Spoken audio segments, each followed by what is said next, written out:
Hi everybody, my name is Tommy Cuevas, your personal cloud engineer here at Velosio, and today I'm going to be talking about versioning within SharePoint Online.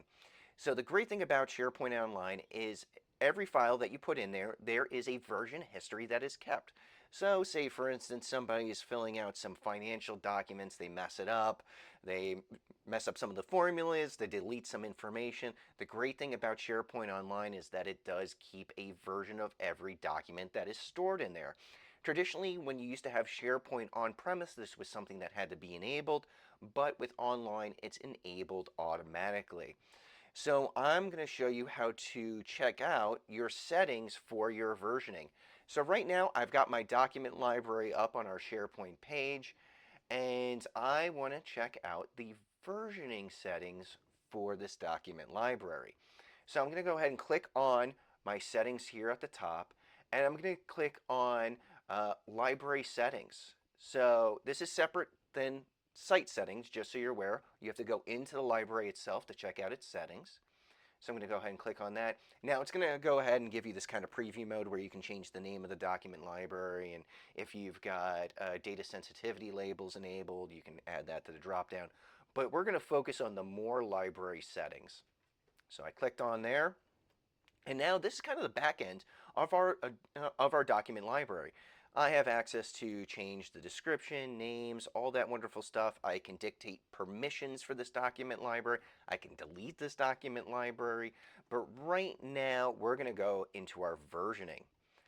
So in our versioning, just so you're aware, this is automatically enabled. So you do not have to enable this yourself unless you want to change some very specific settings within here. Now, just so you know, by default, it's going to go ahead and keep any major changes to any documents.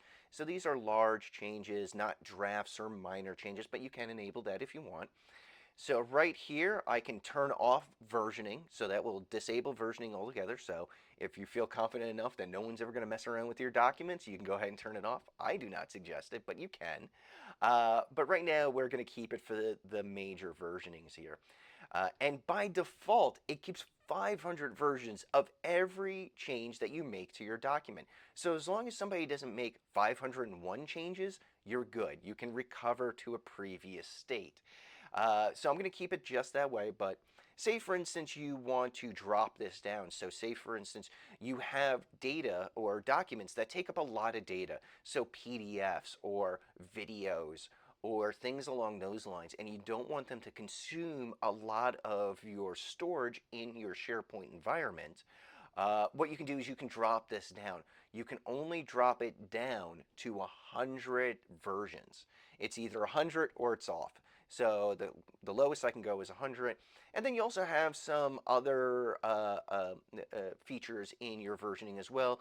Like one of the things is requiring check-ins and checkouts. This makes it so you have to check out a document before you can edit it. This way no one can make changes to that document while you're making changes to the document. And you can turn that on and turn that off through here as well. But this is how you access your versioning settings within your SharePoint environment. My name is Tommy Cuevas. This is how you check out your versioning settings within SharePoint. If you have any questions about Microsoft or anything within the Microsoft stack, please feel free to reach out to us here at Velosio. I hope you have a wonderful day, and thank you for taking the time to watch this video. We hope to hear from you real soon.